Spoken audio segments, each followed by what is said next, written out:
Hey everybody, it's Pokemon Colosseum! Hello! We stopped for a couple weeks, unintentionally really. Has it really been a couple weeks? Yeah, the last one was like the day after the Denzel Curry show. It was on the 11th yeah, or 12th. You're right. So, it's been a while.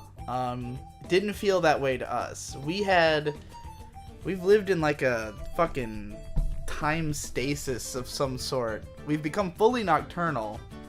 Oh, yeah. Pretty much since, like, after the Denzel Curry show, because it, being up all night and everything for that kind of threw us back onto, like, a nighttime awake sleep schedule. It was like we were waking up at around, like, 3 p.m. for a while. And then eventually it just got to the point where we're waking up at 6, and that's just how it's been for the last, like, 4 days or so. As long as we wake up by 6, I don't see it as a problem. Yeah. Like, as long as it doesn't affect IM games, why does it matter when we wake up? It's funny because there was a period where you were, like, I was sure that was part of the reason why, like, it was so hard to adjust to moving to this new house, and why I felt like I wasn't getting anything done, and why I felt like I was wasting time was because we were waking up so late. But it's all a matter of perspective. Like, yeah, it doesn't matter when the hours are if you're up the same amount of hours. It doesn't really, there's like no reason to be up at 6 a.m. versus 6 p.m. I'm glad that you finally fully converted to my world. It's like, as long as we're up when stores are open for a little bit of the day, then I don't see a problem. Inevitably you will be, because you're never only awake for 12 hours. You're typically awake for 16 hours. It's kind of funny because, like, we wake up at 6 a.m. Yeah. And then we go to bed at, like, 10 p.m. And that's, like, reverse for normal people. So it's kind of funny. You said them backwards, but yeah, we live the opposite of what I had, you just like, said. Deja vu while I was saying that. Like, yeah. So it kind of... It's, yeah, we've been literally just living the reversal of normal. Although today, we also took, like, a 2-hour nap at some point between, like, 1 and 3, so who knows what the fuck it's gonna be this time. It's gonna be some weird spotty shit, probably. Yeah. Which we also tend to do because some days we just get lethargic and we go, I'm just going back to bed. And try to hard reset our day. And that was today. Didn't necessarily cure the lethargy, but here we are with Pokemon Colosseum, which this is a cure. This is a cure-all. Yeah, I love doing Let's Plays as a way of... It's almost like socializing. Exactly. That's exactly why that's why always I have done them. Because I started doing it with Victor, with Digi Bros, and, like, over time, it became that Let's Plays were the only way I really interacted with people. Because, like, I would make all my friends do Digi and Friends with me, and, like, around the time that I stopped hanging out with them was basically when that show ended.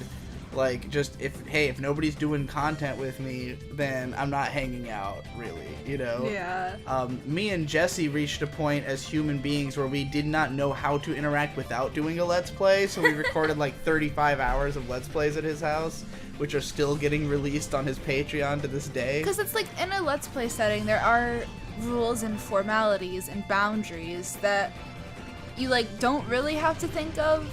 Yeah. Like, you wouldn't say anything in a Let's Play that you wouldn't want to be heard online, so it's kind of like talking to a person who has expectations of how you're supposed to talk to them. Yeah, I guess so. I mean, you're also expected to be entertaining, or at least interesting, You can't just, like, well, nah, nah, nah, nah. You can't just be literally about nothing. No. It has to be, at minimum, mildly engaging, and you talk kind of loud so the microphone can pick you up, so there's, like, an excitement there. Yeah, it became the most fun way for me to interact with people was to do Let's Plays with those people, so that's kind of where I've been at for a few years now. Excellent. And, I mean, I literally just wanted an excuse to talk to you about any, like, the last, like, 2 days, we've just basically been, like, what have we been doing exactly? You've been making a fuck ton of videos. I've been writing a bunch of scripts. we've been listening to a 7-hour Pokemon analysis for the most part. That's what I feel like has been most of what's going on in my brain. Yeah. Is Digi May's voice. For anybody who's ever heard of him. I was thinking in Irish a little earlier. This guy Digi May did a year ago, but we only just got around to finding out about it. He did this 7-hour full breakdown of Omega Ruby, and he's got a great accent, and he's pretty entertaining. He drops lots of fun jokes in there.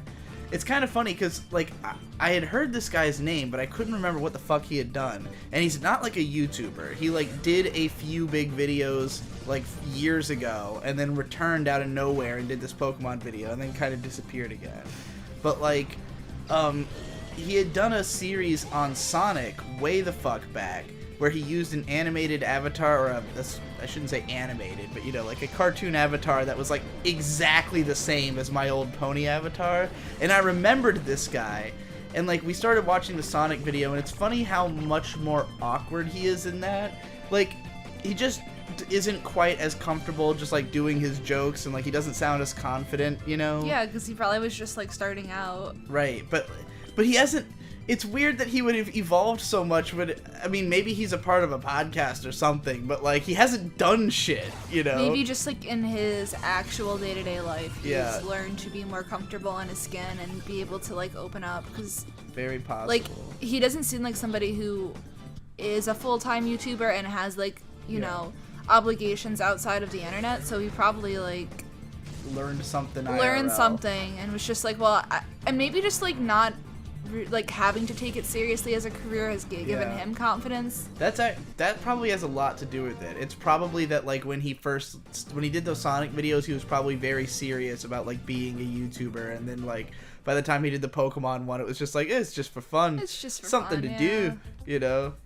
But yeah, we listened to this whole fucking 7-hour analysis in, like, the background as we lived our day-to-day lives. I've never played through Omega Ruby. Whatever one it is. Omega Ruby and Alpha Sapphire. I never played through them. Like, I was surprised how much they added to the story and how, like... How asinine it seemed what they added to the story. Like, why? Yeah. My brother Victor, he loves... I don't know why I always say my brother Victor. Like I was just talking about him, so you all know who I'm talking about. Maybe somebody is just new. Maybe somebody just came for the Pokemon, and they're like, huh. You know, me and Vic played Pokemon growing up and shit, but he kept up with every gen, whereas I didn't. And so I kind of... It's interesting to compare notes with him about Pokemon games because, like, with my experience, it's like Red and Blue, Gold and Silver, and then I skip all the way ahead to, like, played, like, half of White, but really I got back in with X and Y. So, like, I've beat X and Y and I beat Sun and Moon. So, like, to go from Gen 1-2 to Gen, like, 6-7, it's like I didn't really watch Pokemon make the transition into what it now is. And Victor was like, Omega Ruby is the best Pokemon. Like, that was his opinion after playing it. This was before Sun and Moon, but he didn't seem to think Sun and Moon was as good as Omega Ruby. I tried to play it, and I could not get into it because, to me, it felt like a regression from X and Y, because X and Y, like, was very clearly built around the idea of, like, this is gonna be like a fully 3D big open Pokemon game, and then you go back to you know, Gen 3, and it just feels like they applied the skin of the updated Pokemon to this old one, but it still feels like the old game, you know. And I didn't want to play an old game. I wanted to play a new 3D game. And so it felt like they hadn't changed enough to me. Although, like, looking at Digi May's videos, it's obvious that, like, most of the changes happen much later, you know? But, like, that... I don't know, it's really weird to see, like... To have, like, an old game updated to these modern graphical style. And then, like, with Sun and Moon, they pushed it so much farther on like actually making it make sense with the new graphics, like, because even X and Y is still like very much the same linear hallway. The level design is like the same as it ever was. It wasn't until Sun and Moon that they finally went, okay, it feels weird for everything to be hallways when you're in 3D, so like let's open it up and make things circular and like, you know, a little bit more open to run around in. But anyway, I don't know what I was getting at with that. Just like why I didn't play Omega Ruby, I guess. I tried to play through it. I got to the third city. The third city was a clusterfuck, so I put the game down, and then I came back to it, and I was just like, this is not what I play Pokemon for. Yeah. For these cities of, like, really corny, like, things that you can do that don't really make the game feel any more like Pokemon, or they're just, like, they feel like they're just filler. Like... It's weird that they even did that, because in X and Y, they was like the first one that had the super huge city, and it was a clusterfuck in that game, and like, I don't remember talking to anybody who was a huge fan of that city. Like, most people seem to think that it was like kind of a pain in the ass to get around. Like, the appeal of Pokemon is not the city. No. It's the fucking Pokemon that you can't catch in the city. Right. Like, I understand, like, giving the gym leaders some personality to some extent, but, like, I kind of like the older games that are more simple and, like, you can leave it up to interpretation, and then the anime can kind of, like, go further with the characters. That was what was really endearing about, like, the original Pokemon anime. It's just that, like, they took these characters from the game that, like, were template characters and, like, made them real. But, I don't, like, hate, like, that they flesh out the gym leaders and, like, give them motivations and, like, prerogatives, but, like, the fucking cities do not need to be a circus. I mean, I just don't understand how it's possible that the cities are so badly designed, like, from a gameplay perspective. Mm-hmm. Like, it's not as though there aren't ass loads of RPGs that have crafted big cities that you can run around in that are great. How does Pokemon fuck it up so bad? Like, the cities are just they're just so, like, hard to navigate. The camera's always in a weird perspective. There's always, like, a bunch of bullshit happening everywhere. Every, like, way looks like it's the same way, so it's super easy to get lost or, like, not remember where a certain person is, and, like, if you're a completionist like me, you want to go in every single house and, like, do everything. And it's just like, this is taking me away from my adventure. That was how, in X and Y, when I got to that city, it was very much like there was just so much shit there that I was like, oh god. Like, yeah, and I'm a completionist like you in that sense. Just to break away to talk about Crosscode a little bit, because that game gave me a similar kind of problem where, like, when I was early into the game, I was all about just do everything, because there was, like, tons of side quests and shit that you could do, and, like, you pick up all these side quests in the town, you've got, like, 8 of them, and then you go out into the field and you can do all these quests and come back to the town, and, like, I had this feeling like, okay, I'm gonna do all the things that are available. And then I did, and it was like, okay, this town is knocked out. So then I go to the next town, and I do everything, and I'm like, this town is knocked out, right? Mm-hmm. Then I go into a dungeon, and the dungeons are like an hour long. So it's like this major breakaway from what I've been doing before. But it also feels like this is kind of the point of the game, and like, okay, so all the stuff I was doing, all the side quests and stuff, that's just like random errant extra bullshit that you can do, but like this is the real point, you know? And then like by the time I got to the next town, it was already like, okay, second dungeon is like, you know, you can go do that pretty quickly. So like I did a few more of the side quests and stuff, but it just no longer had this feeling of like, oh, this is necessary, like, let's do absolutely everything, because it feels more like the game wants me to go do these dungeons that are incredibly time-consuming, and it was just kind of a weird feeling of like losing the plot on what I had thought the game was up to that point. And I don't think it was necessarily bad, because both aspects of the game are good, but like with Pokemon, it was like I was trying to catch every Pokemon in X and Y, And so there was like a steady groove of me like getting all these Pokemon, doing all this stuff, and then I show up in this city and it was just like hours of like, I'm in this city now. What is this game about again? Like, when do I get to catch more Pokemon? It's really hard to like just remember what you were doing after like a fucking big ass city like that. And it was really frustrating when I turned on like Alpha Sapphire and saw that I was still in that city, and like I knew why I'd put the game down, why I didn't go any further, and it's just like this had stopped any of my momentum and excitement that I had for the game. And also another thing that he was talking about like in that video is just how much they hold your hand, and I feel like it's only been getting worse. Dude, Sun and Moon is this is why I could not play the remakes. What are they called? It's not Ultra Sun. Ultra Sun and Ultra Moon, right? Is that what it is? Yeah. Oh, okay, yeah, I guess that is what it is. Yeah, the reason I couldn't play through Ultra Sun is that like that fucking 3 hours of shit you have to go through at the beginning of the game, and like I had forgotten the same game how long it is. Yeah. It's not like new characters or like new mechanics. It's the same game as Sun and Moon, and Sun and Moon hadn't come out that long ago. Like exactly. It's like a slog just to know that you have to replay like the worst part of the game. Because like for me personally, I really don't like all the fucking bullshit story that Pokemon has. Like I didn't find it endearing.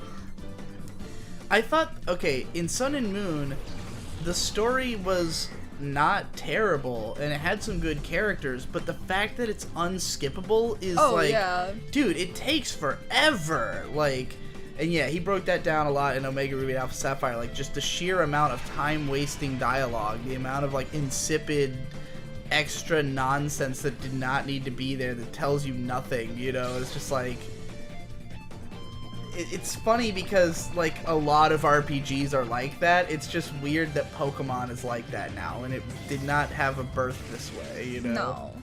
No. It did not come from these roots, and now like with Pokemon Let's Go, Eevee and Pikachu, like the hand holding I think is going to be even more intensified. Oh, I don't doubt it. It's just a lot. I'm terrified of what those games are going to be. You don't even catch Pokemon. You don't? Don't you just like... I mean, you catch them, but isn't it like Pokemon Go? It's like connected to Pokemon Go somehow. I don't know. But like, I'm pretty sure that like the Pokemon catching is like Pokemon Go. Like, you don't actually fight Pokemon to catch them. You just like throw a Pokeball at them. I believe it. Because like, it's like... It's like a remake, but not really. It's like they changed the core mechanics, as I understand it.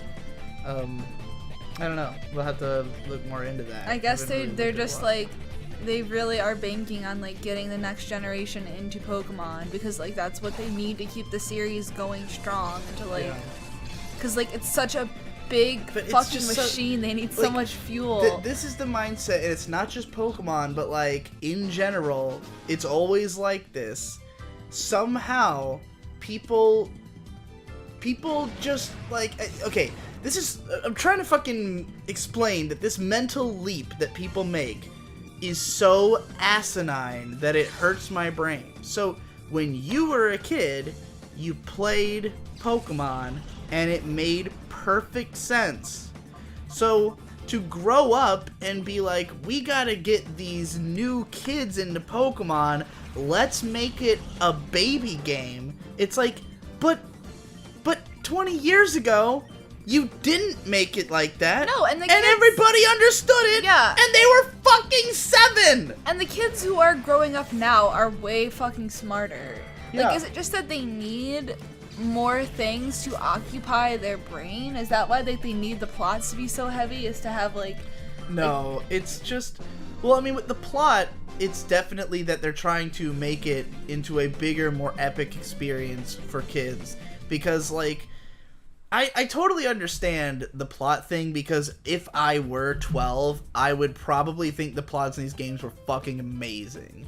Like, when I was a kid, any game that, like, had a plot, that had, like, any stakes, and, like, you know, like, a full cast of characters was, like, automatically impressive. And that's, I think, a huge part of why most like JRPGs that are popular is for this reason. It's that like when you're a kid, any story that has like a large enough scope is going to be like, holy shit, like, especially we if it's really like saved one of the world. first ones that you like encounter. Like for me, Ocarina of Time and Sonic Adventure 2, like those two I consider to be like masterpieces of story, because I had literally never seen anything like that before. Like I grew up on simple ass basic cartoons, you know, I didn't read any epic literature, I didn't fucking see any like, I mean, the movies didn't have that kind of epicness. It's just like when you play Ocarina of Time, it's like you did this huge journey, and like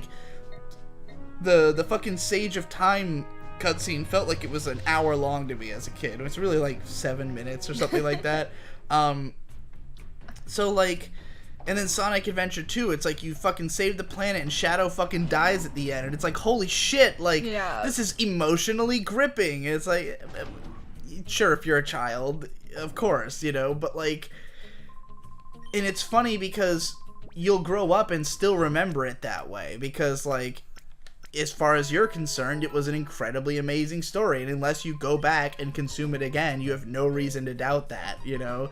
But like, so many of like the classic RPGs, I feel like, you know, because people have this memory of it, and like some of them hold up in a funny kind of way, where it's like you go back and you watch it again, and there's a whole bunch of little details that you missed, and that gets you excited again, even though like the baseline story, like you're mostly excited about it because you loved it at the time. And it's like seeing all these details makes you think, oh man, it's just as good as I remembered. But it's like for somebody who maybe comes to it as an adult, and it's just like, oh, like, I mean, it just seems like a normal story to me. Like, it's kind of how I feel about Chrono Trigger. Like, I didn't play it as a kid, I've only played it as an adult, and yeah, there is like a ton of details and nuance that, like, because I am an adult, I notice immediately. And like, I've seen people make videos where they're like, oh, did you even, like, then when you play it again and you realize this? And I'm like, okay, well, I understand why that would be exciting to realize, but I already know it because I've seen it in a video, and I'm gonna tell you right now, game's not that interesting, you know. But you know, you can't slag off someone's like, those experiences matter. But I definitely think, like, if I had played like Sun and Moon as a kid, I would have been fucking mind blown by the storyline in that, and I would have like cared and maybe cried at the end, you know. But like, as an adult, it's just like, can I have the option to skip this, you know? Like, just want to play my Pokemans. What was the first story that really, like, made you think, whoa, stories? In a video game? In anything. Like, what was the first, like, story that you were really gripped by? Oh, jeez. Because, like I said, I grew up on, like, I watched a lot of Winnie the Pooh as a kid. And, like, I didn't like Disney movies and shit because I didn't like stuff that had a villain or had, like, a dark part. Like, I think that it was because of the fact that, like, I didn't appreciate, like, the structure of stories having, like, that you know, darkest hour. Like, the first thing I consumed that really had that, and granted, I didn't even play Ocarina of Time as a kid. I watched my cousin play it, and, like, I read him the strategy guide.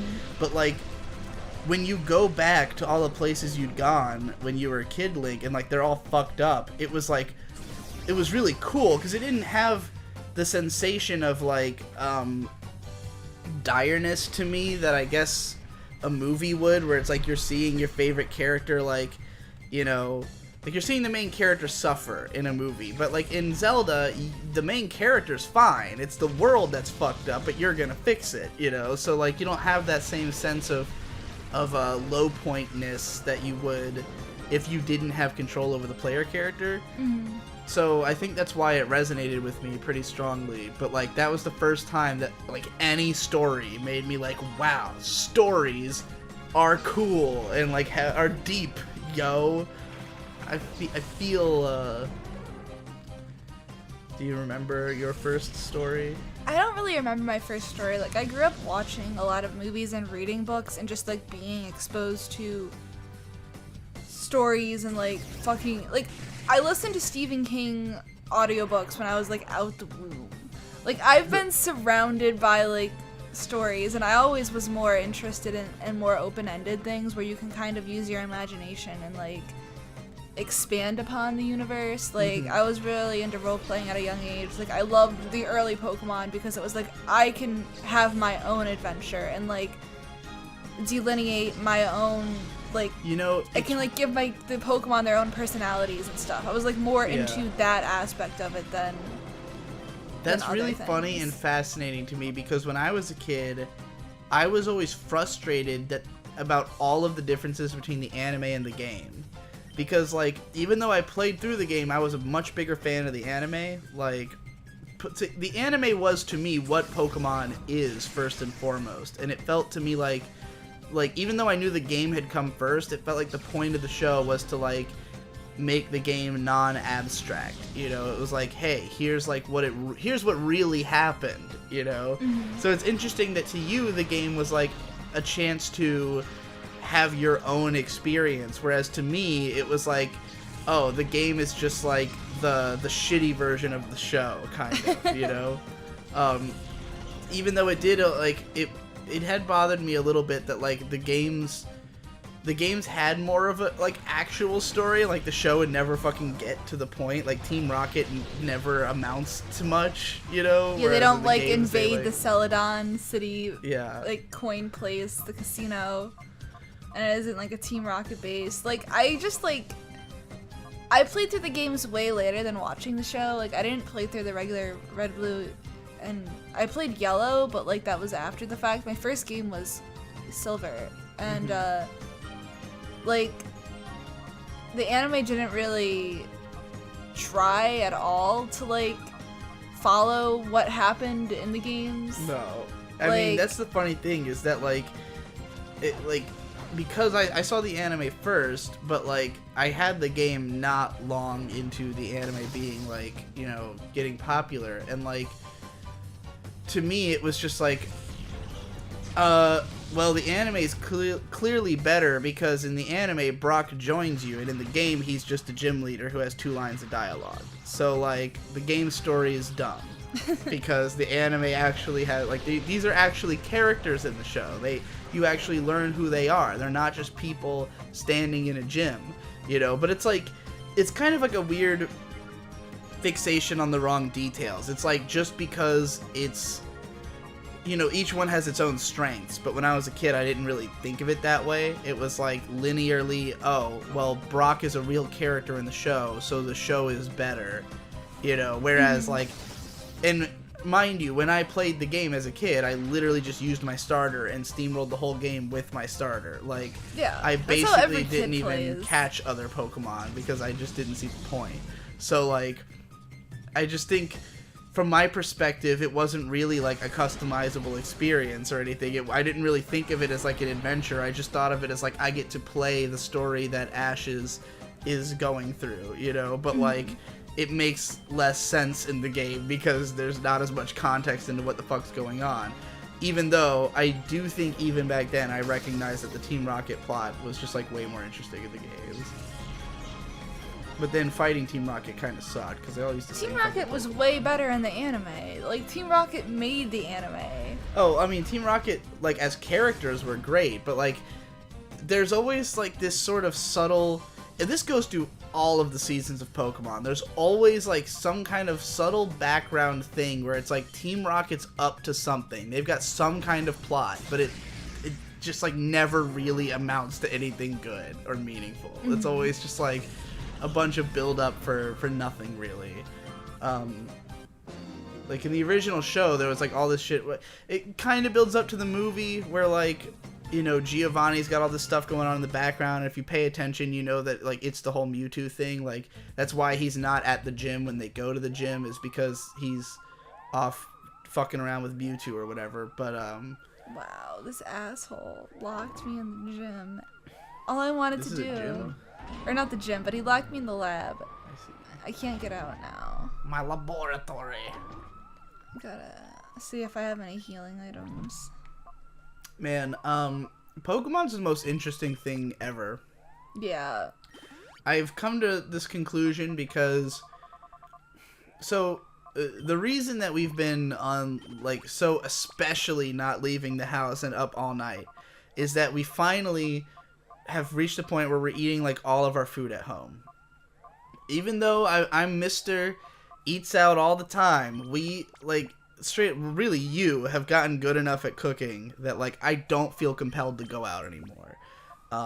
Like, it's just not. Why go to Panera Bread when I can make a perfectly good grilled certainly cheese don't and go to salad. Panera Bread. Like, you know, it's one thing if we're gonna go to like a Thai restaurant or something. That's cool, but like we can make most shit at home.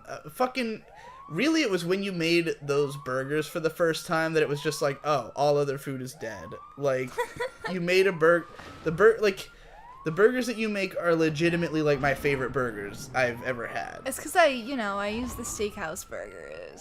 I get like the fancy meat. Yeah, and you cook with love. Yeah. I put a little bit of cum in every patty. Joking? There's definitely, it's important the steakhouse though, because when you see the ones that Tom uses for his keto cooking, well, he uses the frozen bag from Walmart, which is different. Oh, is that what that explains why there's so much like and every they're time like basically Bubba burgers. Every time he makes his fucking burgers, like it's the whole house is smoky. Yeah, there's like smoke everywhere, and fucking the pan is like fucking insanely full of liquid, and I'm just like, what have you done? And he's like, I don't know, it didn't used to be this way. But the last few times he made it, and they look like shit when they're done. They look like these fucking little, like, they look like dirt, like he's just eating ground. He made what I would describe as a cheeseburger. Do you know what I mean? Was it just like a burger made out of cheese instead of a bun? No. It was, the burgers were the bun and the topping was cheese. It was like a grilled cheese sandwich except for made out of burgers. Yeah, it was pretty sick. Because for anybody who doesn't know, Tom, our housemate of the PCP, is on keto, and that means you cannot eat any carbohydrates. So, yeah, so we haven't been leaving the house, and because of the fact that we've been using the kitchen a lot more,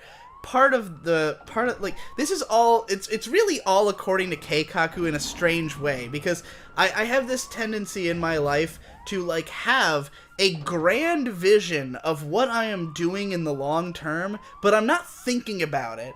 I'm just, like, every step of the way going, oh, gonna do this, and then I do the thing, and then it massively shifts the way my entire life goes, and then I don't understand what happened for a minute, and then I go, oh yeah, I planned this. This was exactly what was supposed to happen. So, for instance, one of my goals was to put computers in, like, to put monitors specifically in every room of the house, so that there would always be, like, availability to watch shit, no matter where you are in the house. And I still haven't enacted the second part of this plan, which is that, because we have a server that me and Tom put together of a bunch of hard drives, and, like, I'm planning to, like, just download shitloads of anime and put it on the server, and then, because the server's on the network that goes to the whole house, we can just have access to all the shit I've downloaded on all the computers without even having to load anything up. But in the meantime, we put because Tom just happened to have, like, 5 little generic computers that he had bought all at once at some point for LAN parties. So him and all of his friends had, like, been like, yeah, we're gonna do, like, FPS LAN parties and, like, Diablo and shit. That's gonna happen. Like, they all assured him they were super down. So he bought, like, 5 computers, 5 monitors, 5 keyboards, 5 mouses, all for the sake of this. They did one LAN party and never used them again. So, like, all of them have all these games, like, installed on them and nothing else. So he brought them all over, and I just put them up in every room of the house. The most important one is in the kitchen. So we just have a computer in the kitchen that we can, you know, watch videos on while you're cooking. Now, of course, YouTube has been mostly dead for me for a while, because, like, the channels that I follow do not put out shit frequently enough, It's mostly the same stuff they've been doing forever. It's not terribly exciting to be on YouTube. However, when you're just cooking dinner, you don't really need to watch like great YouTube content. You can just throw some stuff on that's casual. And so we've been watching like YouTube. Yeah, we've been watching a lot of like mid-tier analytical kind of stuff, but the ultimate There's balls of that shit. The ultimate shit is Pokemon analysis, because Pokemon is just so unfathomably deep and has so many aspects to it that you can just go on about it forever. I mean, we just told you we watched a 7-hour Omega Ruby analysis, and honestly, it felt like it could have gone on, you know? Like, watching the whole thing, I was left with the impression of, like, yeah, 7 hours is like, it's honestly, you could do one for every game. It could go on forever. I mean, I felt like it could have easily been twice as long if he just wanted to go into even more detail. Like, it's 7 hours because there legitimately are 7 hours worth of things you can talk about with this game. And, like, I did an 1.5 hour long vlog review of Pokemon Sun and Moon, so I know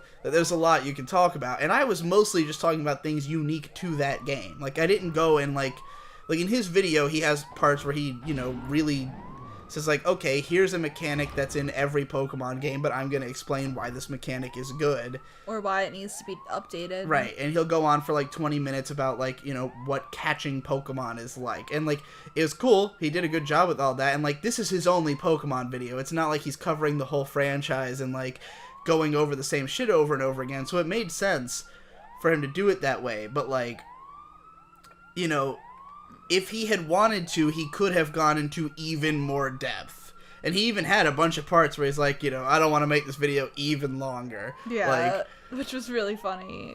And you know, it's not as if it was super tight or anything, because a lot of it was like jokes and stuff, and him just kind of, it had a very casual air, because he's like, it's 7 hours long, like, I'm gonna fucking take my time and have my fun with it, you know.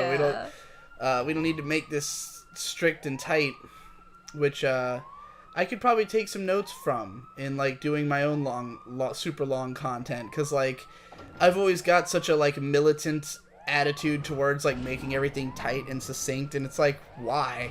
It's gonna be long as shit anyways. Yeah. Let's have a little more fun with it. But, yeah, it was, fuck, why was I talking about that? Right, just that there's an endless amount of shit you could say about Pokemon, so we found, like, you know, explanation. Okay, so there's this one guy named Picasperi. It's spelled like Pika Spray, but with an E. And he did like 3 of these escaping from softlock videos, where it's like there's ways in the classic games that you can literally make the Complete game madness. Unbeatable. Like, it's like you have to go to absurd lengths to do it, but you have to do all this shit to, like, lock yourself in an area where, like, you cannot possibly continue the game unless you restart.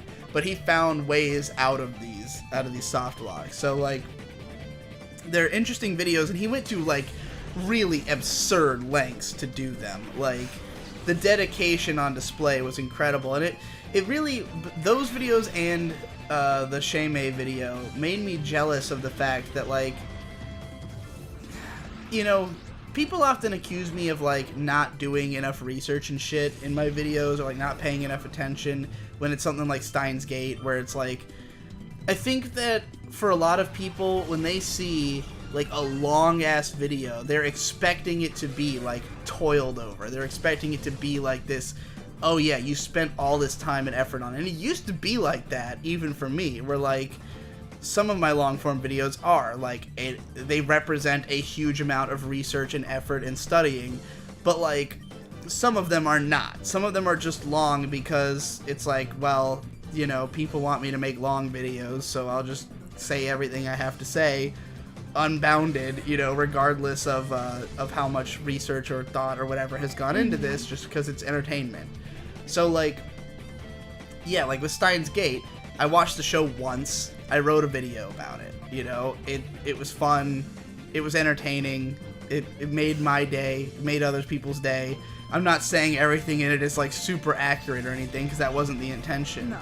But when I watched like that Pika Spray dude's videos, and it's not about research or anything, it's just the sheer amount of time investment that it took for him to break these soft locks. Like, he could have just said theoretically that some of these things were possible, but he went and he did it. Like, he did it at the exhaustion of like hundreds of hours. He used a Magikarp and fished in Lorelei's gym against other Magikarps and struggled his way to like leveling up and to be a Gyarados. Yeah, that's ridiculous. He did a game where he played the entire game through with just one Ditto. Just started with the level 5 Ditto, using like a hack that can make you choose your starter to be whatever, and just like beat the whole game with just Ditto. Yeah. And like what was the one that was like the really crazy one though? Was it the Lorelei one that was like the one that seemed like it would take a fucking eternity? Or yeah, wasn't it with the Magikarp where he was trying to get out of the Elite Four? Yeah, that, and there was also the Voltorb soft lock, the Magikarp soft lock, and then the escaping from like the Dugong rest thing. But like, yeah, so he didn't have. The thing is that all these guys who are doing these like extremely high effort ones, they are not professional YouTubers. They're people who do it for fun, who have done a few of these, you know, who like every 6 months or so might put out a super interesting video. And like, I kind of wish YouTube was all that. It's just unfortunately not financially tenable to do stuff like that. But like, you know, everybody wants art to always be like the most, just they did it for their soul's sake, you know? But like, there's some people who don't have ambition to like live their entire life by that. They just occasionally are inspired to do something and they make something great. And then there's people who are like, I have to live my life around doing art, but then ironically put themselves in a position where it's harder and harder to do the things that they're just randomly inspired to do, you know? So in many ways, it's enviable to live the other lifestyle, but on the other hand, you have to have a job, you know? Like a regular ass job. And I ain't about that. No. Not about that regular ass job life. I'm about that up only at night, fucking eating my wife's home cooking 3 times a day, and Pokemon Let's Plays life. But I want to find, you know, I was trying to bridge the gap between these back earlier this year when I was doing like how they marketed and shit, and man, so much of what I was working on in the early part of the year just did not come to fruition at all. Like, so many of the big ideas I had just have no representation in reality, because they, you know, they were just like not really workable. But the problem with them was that I was trying to do both things at once. It was like, I'm gonna make something that I can be proud of and that I'm like inspired to do, but also saleable. And like, now I'm just like, you gotta turn it off. I killed it. Oh jeez. I hope you saved recently. I did. I saved somewhat recently. I saved when I got my last guy. I forgot about this as a thing that we have to do in these here Let's Plays occasionally. It's the beauty of Pokemon Colosseum. Yes, I know you can catch them at the end. I don't care. I want to catch them all on my first go. Yeah. I mean, people got to know the score by now. It's pride. Y'all know we read the comments. You know it's not like we don't know what's going on. Yeah. Anyway, I'm bored of whatever I was ranting about there. You're talking about your shit not coming to fruition. I understand why you were bored talking about that.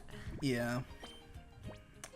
Well, let me tell you about some new things that are not coming to fruition, because, man, I Am Games has been a really weird experience, because the number one difficulty of the whole thing, other than making the streams work correctly and on time, which is always a revolving door of nightmares. Like, every stream something else goes wrong out of nowhere. But like the last stream where literally the go live button just didn't work and there was no way to fix it. So this time, the other thing rather is that we can never figure out what the fuck games to play to review on the show, because as Devu once said, analysis is not a hose, right? You gotta be inspired. You have to have something to say. Yes. And when you're making a channel whose entire purpose is to make quick, easy videos so that you can have, you know, a presence in the gaming sphere, the question becomes, what do you make these quick, easy videos about? Because here's the exciting thing about doing I Am Games, and the thing that has made me so enthusiastic about the channel is that, like, the fact that I can write the scripts fast, like, I can write anything fast. I'm just a fast writer. That's just part and parcel of its own existence, right? But it's also that it's really easy to edit video game footage, because the hard part is trying to find the specific thing you mentioned. If you mention something really specific and you did not, like, denote where your footage of it is, welcome to hell. Because you're never going to find where the fuck in your footage that thing is unless you really remember, like, especially, like, the more vague the game is. Like, the more just kind of broad, like, if you're saying something like, sometimes when you get hit, this happens, and then it's like, oh, great, when did that happen in my playthrough? I have no recollection, because I thought it would happen more than once, but it really just happened the one time. Maybe it was 3 hours in, maybe it was 7 hours in, but aside from that aspect of it, just, like, showing general footage of a game is so much easier than with an anime, because with anime, it's like 90% of the time what's happening is boring. Yeah, you can only show 10 seconds of it at most. Like, you gotta find very specific clips most of the time because it's more information dense, whereas, like, if I'm just talking about the general mechanics of a video game, I can show fucking anything. Yeah. So, like, it's not only that I can write them fast, but I can edit them really fast too. So the actual production process of each video is dead easy. The only problem is, what do we talk about? Because there's already shitloads of gaming channels who have already done a lot of good work covering a lot of games. And, like, sometimes we pick a lot of games that we're like, oh, this one seems really interesting. This is a game that we, like, missed out on at the time, or that, like, we have some nostalgia for, and then we play it, and it's just not what we thought. So, for instance, the most successful video we've had on the channel was the Shinobi one. And so our mindset was like, okay, Shinobi's like a forgotten gem that, like, nobody's really talked about, but, like, clearly it has, like, a, you know, surviving fan base, and, like, it's considered a great game, and that's why people wanted to click on it. What's another game like this? Metal Arms, Glitch in the System. I remember it from my childhood. It shows up on lists of good games from V. It's generally considered like an underappreciated game. So we go out of our way to get it.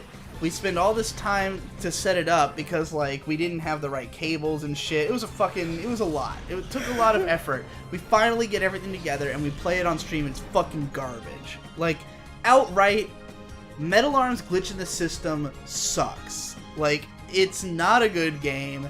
And it's obvious that it was all people like me who played it when they were like 12 or 13 because they thought it looked like Ratchet & Clank, and then they were like, wow, this is just like Ratchet & Clank. It's cool. And, like, you don't really know anything about mechanics at the time because you're a fucking child, and then nobody's gone back to play it, you know? But, like, if you go back to play it, the weapons feel like shit. It's badly balanced.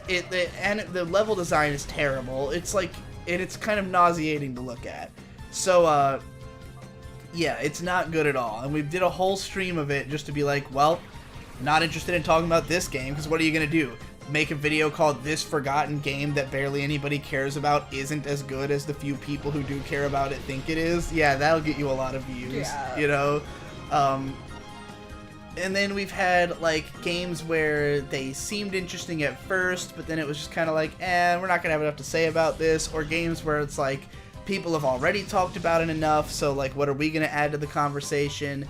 And then, like, I had planned to do this whole Tenchu retrospective, because I was like, oh yeah, I remember Tenchu being cool, and then I like played through a few of them. I talked about this in the video, the last video on this channel, the franchises one, that like, turns out there was never really that good of a Tenchu game. Like, I really like the first game, except for the fact that the level design is fucked in places, and like, you can literally just fuck up badly enough that you just have to restart. Because, like, I got to level 3, and I couldn't beat the boss of level 3, because it's, like, a ridiculous difficulty spike. And, like, the guides online are just, like, use bombs. But it's, like, you only have 3 bombs that you can start with, and if you've died holding them, then they're gone. So, like, there's no way to just get more bombs. It's like, I can't use bombs. What am I supposed to do if I don't have bombs? I guess restart my save? Now, granted, the game is short as hell, so it wouldn't be too much of a big deal to restart your save, but it's just kind of like, what the fuck? Like, I have to restart my save because there was, like, this ludicrous difficulty spike at this one moment in the game. And so, yeah, like, in any case, it's been really tough to, like, figure out what are we gonna fucking play on this show. And then, like, finding new games to play is a nightmare. Because everybody, like, if we ask people, like, what should we cover on the show, everybody just says their favorite game. And it's like, well, I don't know if that game is interesting. I don't have access to that game. Like, it's different than with anime where you just have access to everything. Like, if I want to cover any show, I can just open up a streaming site and go for it. With games, it's like, if it's old enough, sure, I can find an emulator, but is the emulator gonna run like ass? You know, if I get a PS2 game, is the PS2 emulator gonna fucking have shit load times and like some particular graphical asset is just all black for no reason? Like, and then like, if it's on Steam or if it's a physical copy, how much am I gonna pay for it only to find out it sucks? So yeah, it's not nearly as easy to just like randomly try out 100 different games in the hopes of finding the one you want to cover, which has always been a problem I've had with trying to cover games, even back when I was doing adventure action RPG, because like I had this huge list of RPGs, and then like I would one by one like play 3 hours into one and be like, oh, I don't really like this one. And then played 3 hours into this one. Well, this one's kind of good, but I want to play a different one more, you know? I'm also just really fucking... I mean, you all know how picky I am. Like, imagine me, the guy who will watch like 105 minutes of the first episodes of anime before I find a show I actually want to watch all of, trying to find a video game to play.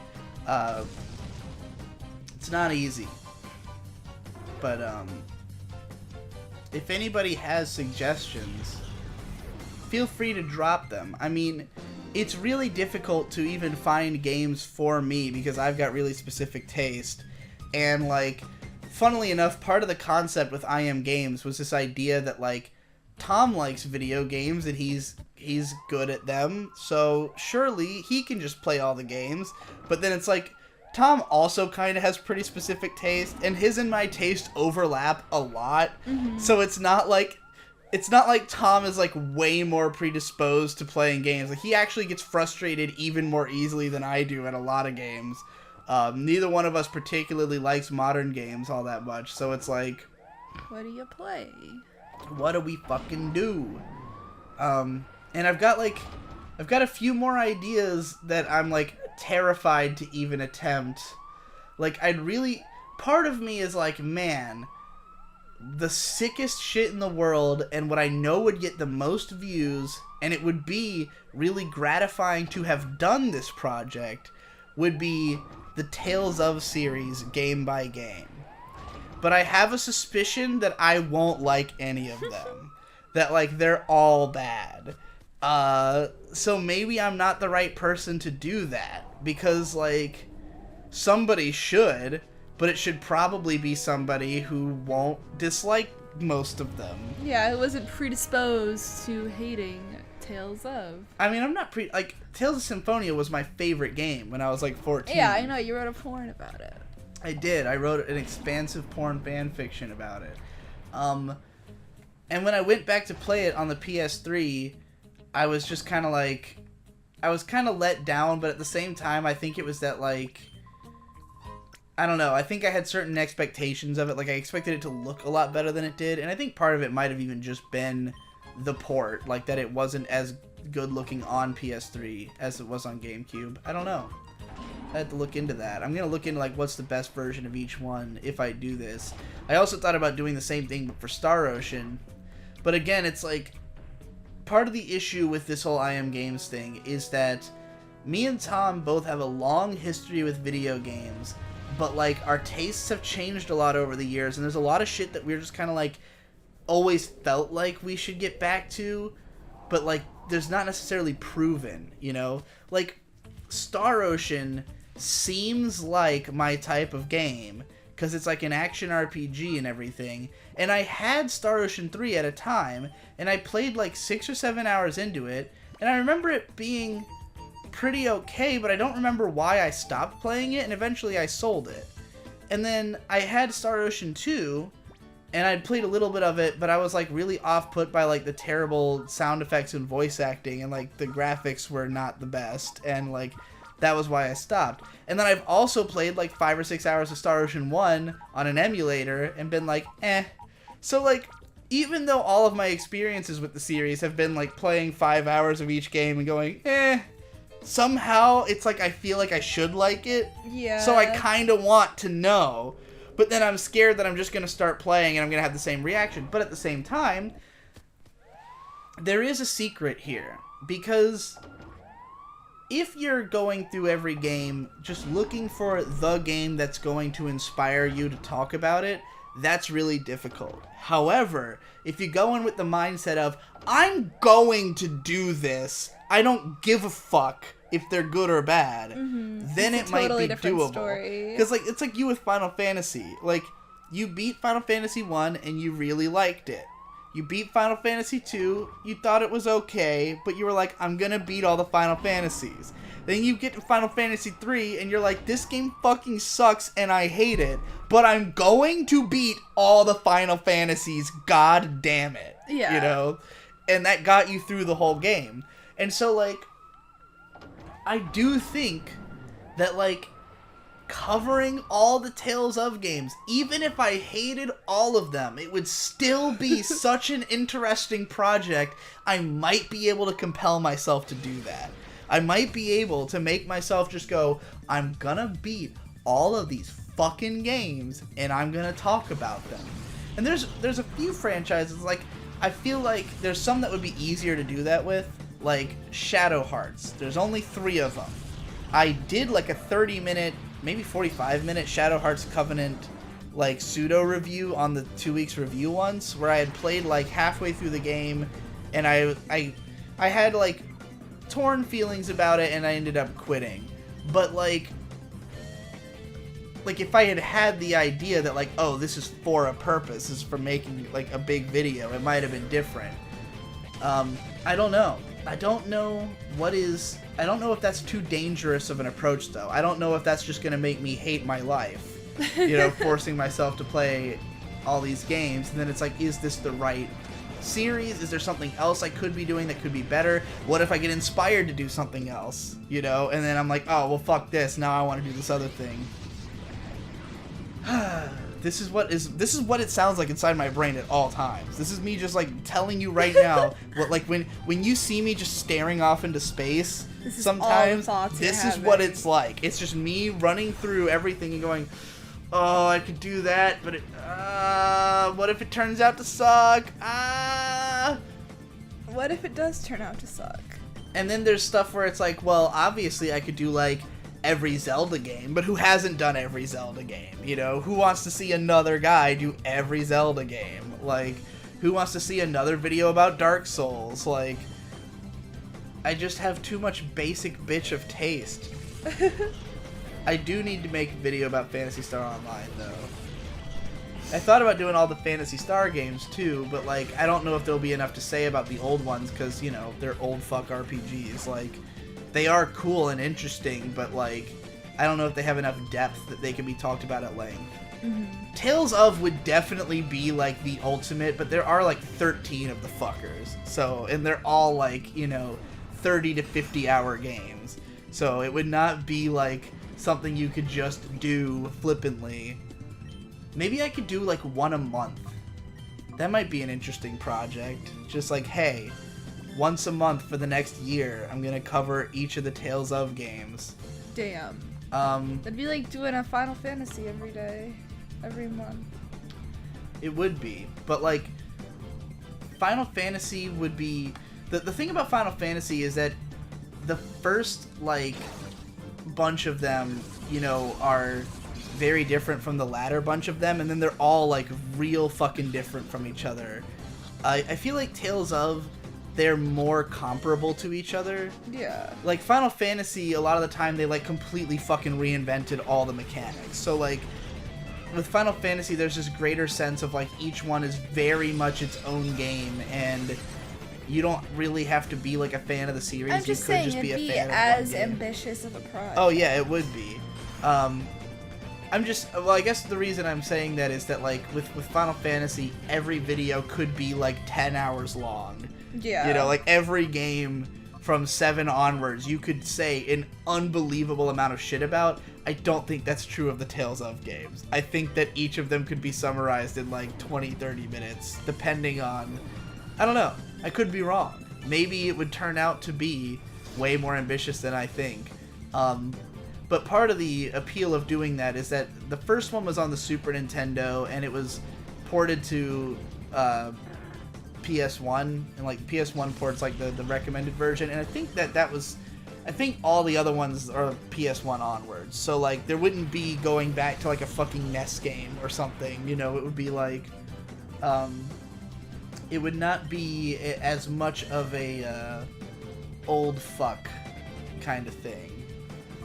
And like I would say that probably from a pretty early point they become very story focused, and like I would rather play... It's hard to play like super old RPGs that have no story focus at all, and it's just like unbroken battles all the time, Trust me, I know. But I also am thinking about trying to do Golden Sun, but if I do it, I'm not gonna do it as like actively pursuing doing Golden Sun. I'm just gonna play through it naturally on a Game Boy, like in the background, the way it's meant to be done. Because Golden Sun was my first RPG. Hell yeah. I realized that I said in some video recently that Final Fantasy X was my first RPG, but that was the first one I saw. It wasn't actually the first one I played. The first one I played was Golden Sun. And I fucking loved it as a kid. And I played like the first 10 minutes while I was taking a shit yesterday, and so far it seems like it holds up pretty well. So I'm really curious about it. Because like, I know Golden Sun is very basic bitch. It's like baby's first RPG. But like it seems like it was really well made to fit the being a Game Boy Advance game. Like you can save anywhere, battles happen super fast, like there's very small load times, like it's like built from the ground up to be like a highly portable game. And I think that's interesting. Because a lot of people... Fucking Jeff Thu argued with me one time that he thought that, like, you should own... Like, mobile is the only way to play RPGs. And I was like, I could not possibly disagree more. Because to me, the appeal of an RPG is, like, the feeling of scope. It's like, I'm on an epic adventure. I want it to be on a big screen. I want to feel the sensation of bigness. That's why I don't really like Ocarina of Time on the 3DS. Like... It just feels small and cramped compared to like looking at it on a TV, Yeah, I can't imagine playing like, I mean, but if the game is built from the ground up to be a mobile game, then that's different. But like, it just means it's gonna have a different feel. It's not gonna be a super epic experience if, it's a Game Boy Advance game first and foremost. Yeah. But it just seems like it's well crafted around being that. Looks like I got an eyelash in my eye. I'm sorry. Will you blow on it? Blow on it? Which, this eye? Is that gonna help? Maybe. There's an eyelash in there. I hate when that happens. I know exactly what you're describing. It's the worst. Here, let me open your eye up and look at it. It doesn't look like there's anything in there. you got I just what's the fucking movie? Clockwork Orange, do you? Yeah, you did. You nigger. I hate you. Well, anything that you've been thinking about lately?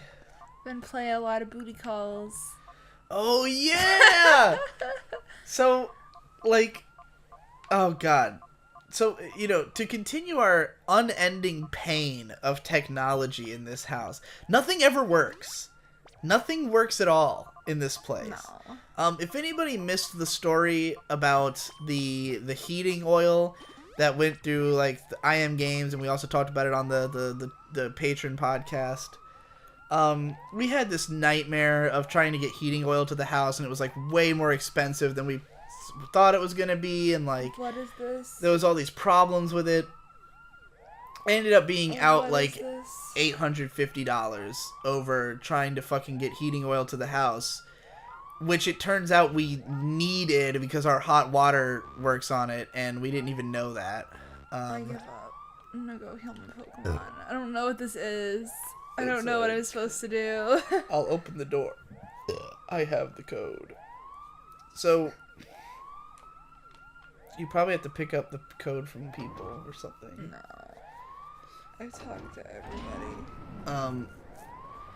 So yeah, we had this heating oil nightmare that lasted days, and that was like most of what our week was for a few days, was just like waiting on the hot water to get fixed in our house and getting fucked over from every side on the cost of fixing it.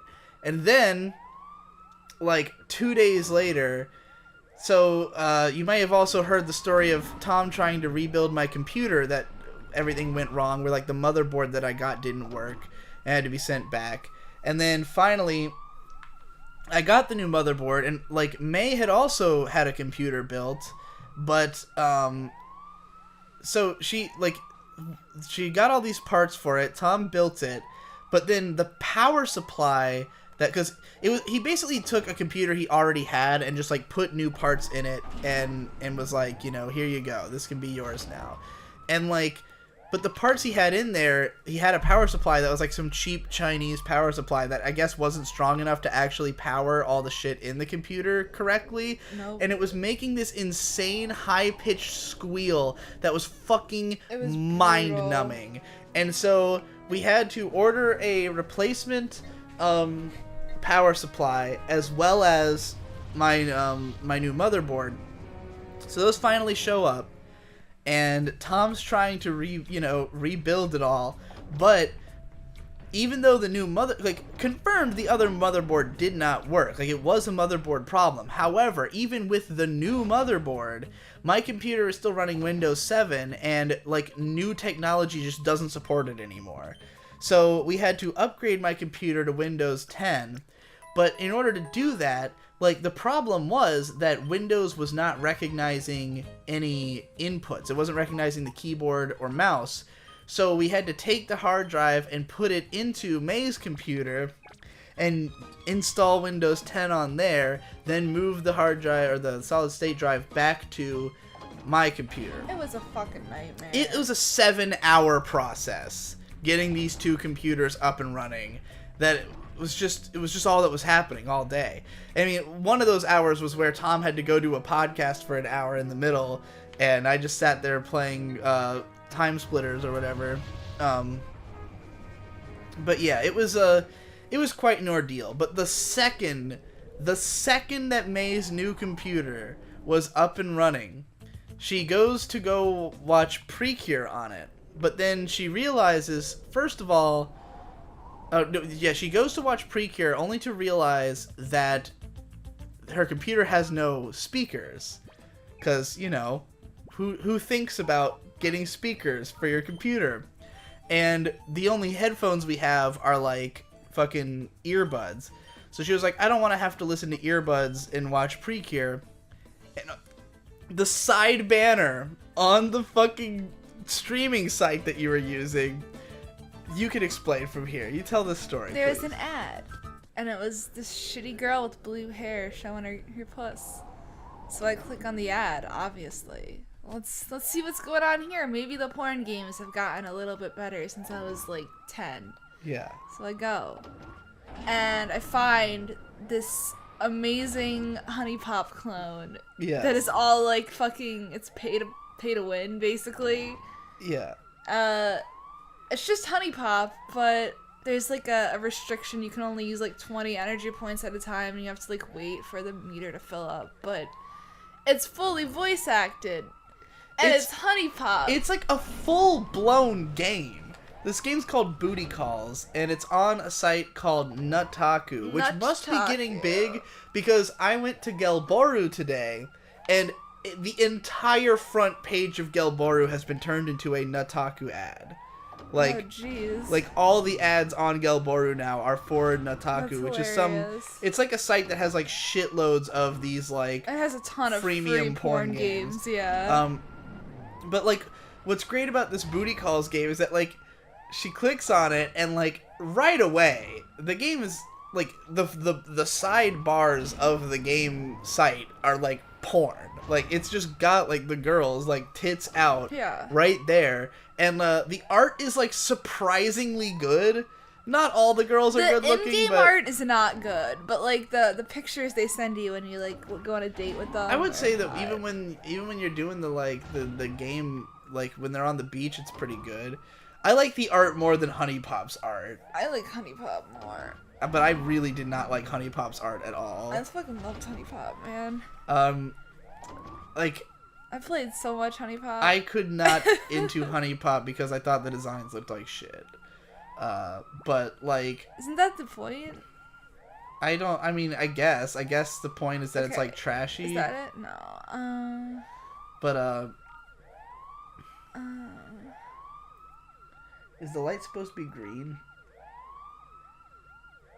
Like, maybe just keep restarting and trying a different guy until you get a green light on the first one?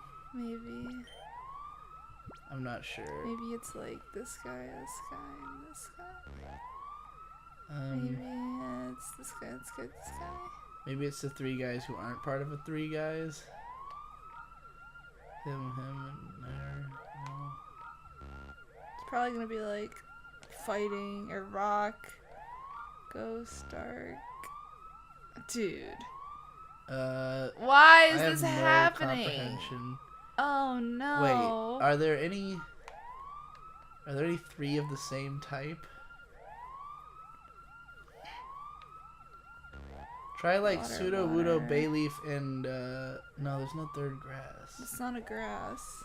Oh boy. It's rock, you dumbass. You doomass. You doomer. None of this makes any fucking sense. Do the weird indentations on the lock mean anything? Rock. This is rock. And then a water. Maybe it's one of this, and one of this. You've tried that like 4 times. Wouldn't it be that? I have no fucking idea what it would be. Oh no. This is mind numbing. You want me to just look it up for you? Yeah. Let's see who wins first. Oh shit, I don't have the laptop. This is ass. Well, you got your phone nearby? Yeah, it's in my bag in the front pocket. Alright. What was I talking about? Oh yeah, Nutaku. Jeez, why? About this, tell us about Booty Calls some more. Well, there's a mermaid girl, and she's like, I'm a mermaid. And the dialogue's really corny. And you get to fuck the girls. But you have to, like, buy things to power them up. So, like, if you win, like, a date, you get, like, a couple items. You get maybe, like, a butt plug. And you can use the butt plug to power up a girl's beauty. There's some shit like that. All of the girls are disgusting. Okay. The answer to it is the Pokemon DNA samples you found in the lab. If you didn't find them, go back and do. Also, when you get them, okay, did I find all go to the three? room with the machine in the middle of the room. You get there by going through one of the 3 elevators somewhere in the lab. Then go to the machine and insert the DNA samples. For mine, it doesn't show me the last one. But anyway, I think the right answer is Croconaw, Sudowoodo, and Raikou.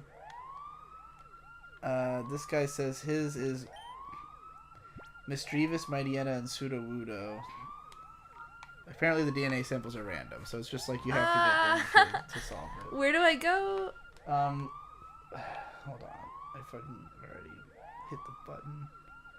I have all the DNA samples. I just need to know where to take them. When you get them, go to the room with the machine in the middle of the room. You get there by going through one of the 3 elevators somewhere in the lab. Wow. You go to the machine and insert the DNA samples. It's probably not this one because that'd be too easy.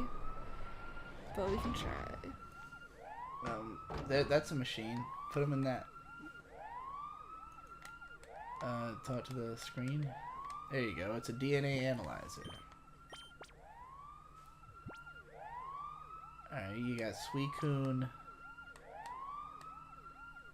This is pretty nifty. You got Sudowoodo. And you got... Oh, you can't use the third one. He said that too. The guy said that as well in his thing. So you know you need Suicune and Sudowoodo, but you don't know who the third guy is. What? Yeah, what's the point of having 3? Like, this is really asinine. It's probably Raikou, because that's the next guy you get. I mean, it seemed like it was just random, going by what I was reading, but we know you got Suicune and Sudowoodo at least. Why did they do this? This game's bad. I don't know if you've noticed. Hey, Suicune and Sudowoodo, what do you think that Go for Raikou. Just go for it. Nope. I don't think the order matters. Just gotta try every combination of Suicune, Sudowoodo, and a third option. Oh boy, gameplay. I think the order probably does matter. I don't think so, dude. Try everybody. I've tried. You didn't try Quilava or Misdreavus or Entei. Oh, it was Quilava. This game sucks dick. This fucking scrub. Did you name him that? No, or is he just named he Scrub? Is Scrub. Oh It's boy. the 3rd time we're battling. Holy fucking shit. Anyway, yeah. Long story short, Booty Calls is Honey Pop, but you can play it for free for a little while. And like when you win the games, then like the girls send you sexy Snapchats, I guess. And they're hot. Yeah, it's not bad. Some of the girls are not so good looking, but some of them are pretty. Most of them are not good looking. But yeah, it's still hot. there's more of them than I expected there to be. Yeah. But there's also like 80 fucking games on this Notaku site. But Booty Calls called to you. And it's Honey Pop. It's like there's one that is like Hearthstone, but like with porn characters. That one looks like intense. I don't know if I'm up for Hearthstone with porn. All I know is that it's fucking really hilarious that like you sincerely got addicted to this game. But like you can only play it for like 20 minutes at a time. Yeah. So I'll just like look over every couple hours to fill. and see you playing Booty Calls for like 20 minutes. Yeah, it's good. We've also been watching Ginga Nagaraboshi Gi. Oh yeah, it's great. We'll probably save that for the 3 weeks review, 2 weeks review. I said 3 weeks because the last 2 have been 3 weeks reviews, but we'll try to make it a 2 weeks review again. That was after we've been like spinning our wheels trying to figure out which anime to marathon next because I wanted to like watch something new. I wanted it to be like just right. I wanted it to be something I hadn't seen but like knew would be interesting. It's a difficult trade-off in every aspect, every form of media. It's like it's always, well, I can watch something I know is good and that'll be fun, but I want to be surprised. Like the ultimate is when you watch something you've never seen and you're surprised by how good it is. But if you walk away and it's like a 6 or 7 out of 10, you'll be like, well, you know, it was good, but it didn't make me feel deep inside that passion, you know? I hope you like Ginga Nagaraboshi again, because I love Ginga. I enjoy it. I have been enjoying it. It's great. I've been enjoying it pretty much exactly how much I thought I would enjoy it. Like, it is what I thought it would be. It's what I hoped it would be, is what I should say. Yeah. Because, it's just fucking ridiculous action shit with dogs. Like, it's just JoJo's Bizarre Adventure if every character was a dog.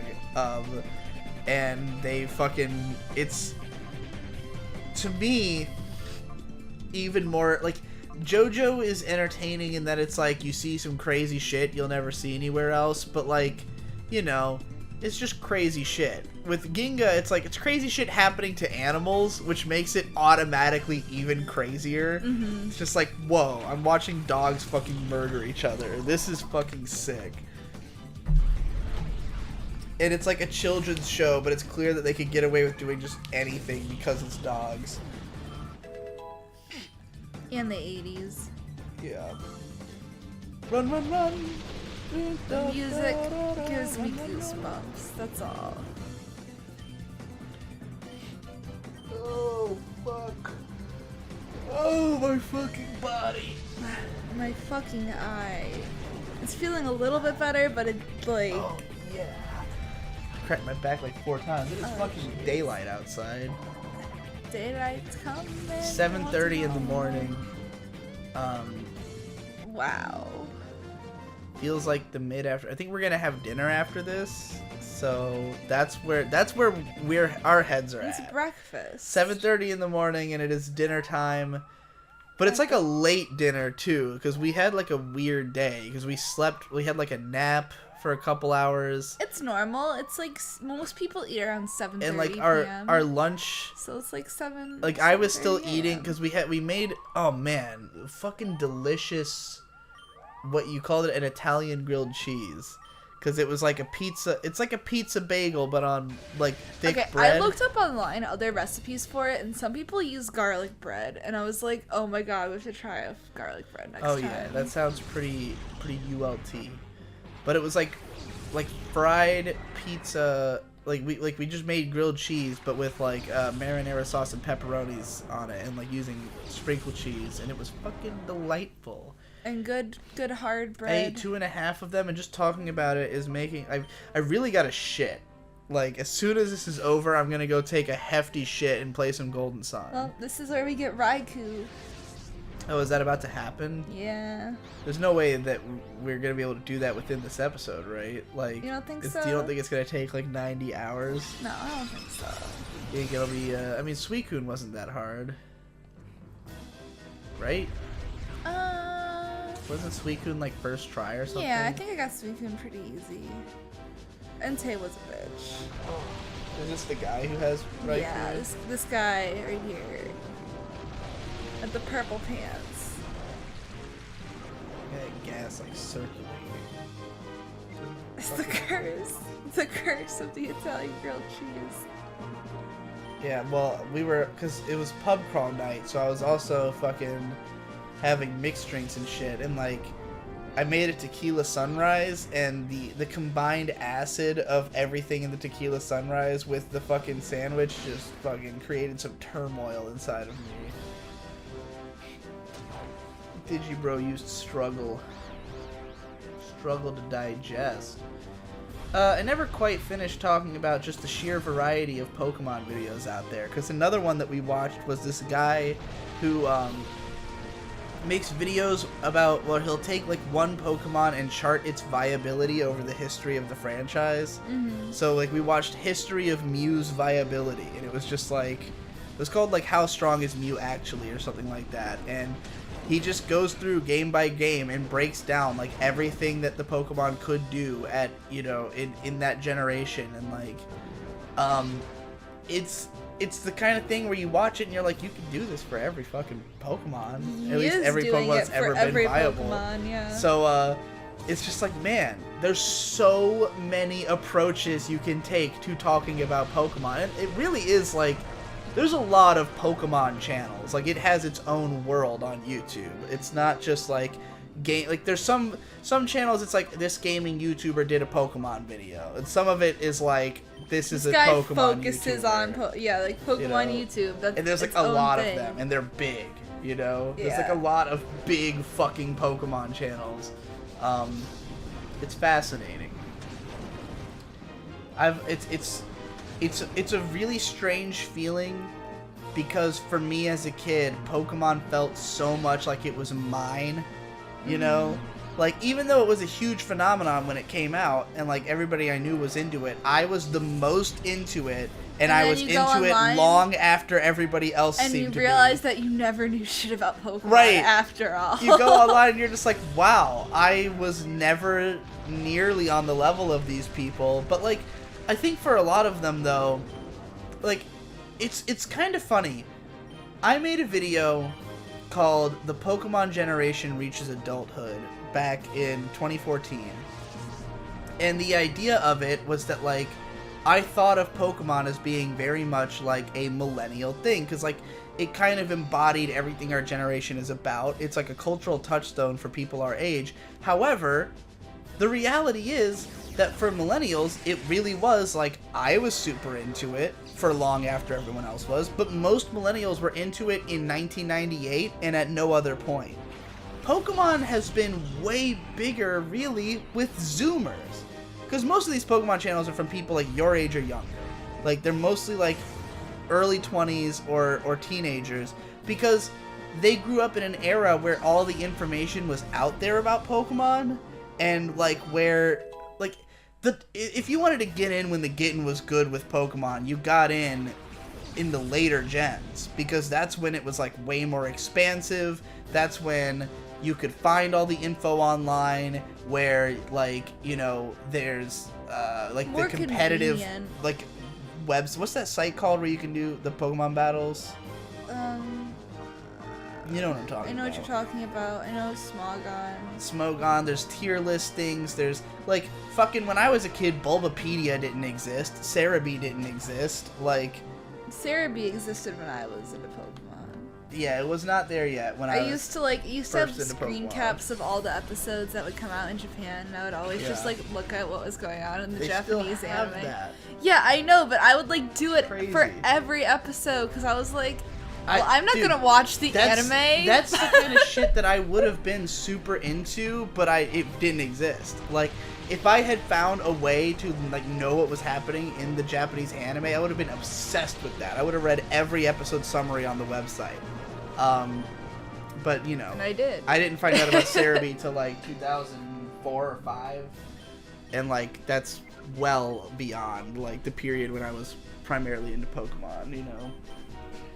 So yeah, it's a really weird feeling to like watch all these videos, and like even for the older gens, because like even though I was the biggest, like, even though emotionally I was a huge Pokemon fan, I didn't really dive into the games deeply or anything. Like, you know, I was a fucking child. I had no real means of like engaging with it on the deepest possible level. And like now that I'm an adult, it feels like I got out of it at the time when the getting was good. It's like I've only experienced Pokemon at like the worst time you could have been a Pokemon fan. Yeah. And then like now I'm playing catch up on like 15 years of bullshit that I have no knowledge of, you know. Like this game, you know. Not that this game, not that this is premiere. Not that this game makes me feel like I missed out hardcore or anything. Oh, no. Oh boy. When are we gonna see some fucking raikou? Look at how leveled. Look at how much higher his Pokemon's levels are than mine. And I've been like training my team. This game is really weird about shit like that. The like difficulty curve is bizarre. It's like grinding is like a huge hassle, and yet the game is constantly putting you in situations where it's like you'd have to really grind. But at the same time, somehow you always win these trainer battles, even though they are way the fuck higher level than you. Like in the old games, you'd be expected to be higher level than most of your opponents, wouldn't you? Mm-hmm. Oh shit. Gym leaders might be like a little bit higher than you, but like that's it. To be fair, this is like a gym battle though. Yeah, but he's like, wait, the fuck? Oh, well, Raikou is only level 40. Yeah, I mean, all the legendary dogs are level 40, but... That's really funny. Yeah. Damn, he fucked her up. It's all good. Gone! It's, no, she's hanging on by the skin of her teeth! I don't even know if that's a her. I didn't check the gender. It is. I'm just gendering her because she's got a necklace. Bye-bye, Mistress. Are you assuming my gender? It's super effective! I think Mischievous can only be a girl? I'm not sure, though. No, it could definitely be a boy, I'm pretty sure.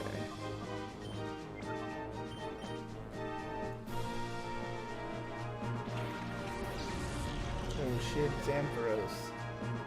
You've also got an Ampharos in Pokemon Silver. His name is Negazeus. How far are you into Silver? To the Elite Four. Have you fought them yet? Made any attempts? I tried to get my ass wiped. How far did you get? The first dude. Damn. So I was like, yeah, my team is really underleveled. I mean, in that game, like, the Elite Four is like almost level 50, and the gym leaders you've been facing haven't even been at level 40 yet. So like, you are expected to like grind and go through all the caves and like catch the legendary dogs before you fight the Elite Four. The dogs? Were they in Gen 2? That's right. Fuck, I never even encountered them, I don't think, when I played. Oh. Don't freeze me out. To know the unknown doesn't mean that much to I want to play. I've been feeling a little bit of Pokemon fever from watching all these videos, but I don't know what Pokemon I'd want to play. You should play Pokemon Crystal Clear. How many simultaneous Pokemon games are you playing 3. right now? What was the one? Was there a 4th one you dropped? Didn't you start up one, but then you like quit and went back to Silver? Oh, the Toho game. Oh yeah, Toho Von as Just well. because it's on the laptop and it's a pain in the ass to hook the laptop up to a working monitor. I mean, I can just get the file off the laptop real easy. Like, all you gotta do is just transfer it to the computer. But you were playing Pokemon Silver on the DS, Toho Puppet Performance on the computer, then